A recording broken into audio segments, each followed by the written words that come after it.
શહેરની મોટી ગણેશ પ્રતિમાઓનું વિસર્જન હજીરા ખાતે શરૂ કરવામાં આવ્યું હતું। વિશાળ પ્રતિમાઓને સલામત રીતે તાપીમાં વિસર્જિત કરવા માટે 14 જેટલી ક્રેનોની વ્યવસ્થા ગોઠવવામાં આવી હતી।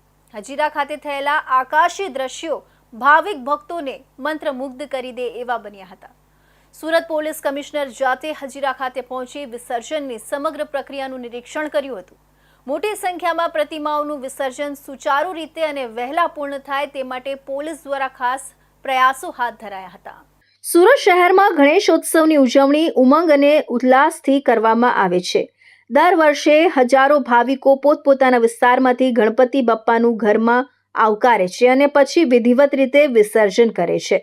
ખાસ કરીને મોટી અને વિશાળ પ્રતિમાઓ માટે સુરત મહાનગરપાલિકા દ્વારા હજીરા ખાતે વિશેષ વ્યવસ્થા કરવામાં આવે છે।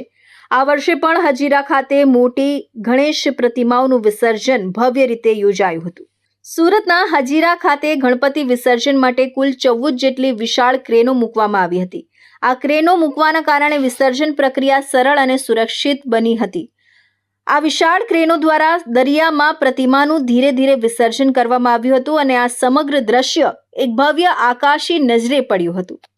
આજે ગણપતિ વિસર્જન દરમિયાન સુરત પોલીસ કમિશનર પણ હજીરા ખાતે હાજર રહી સમગ્ર વ્યવસ્થા અને સલામતીનું નિરીક્ષણ કર્યું હતું।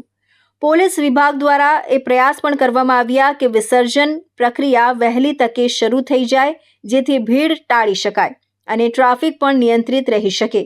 હજીરા વિસર્જન સ્થળે drone camera, CCTV, LED screen, જીવ રક્ષા બોટ અને એનડીઆરએફ ટીમ જેવી સંપૂર્ણ સુરક્ષા વ્યવસ્થાઓ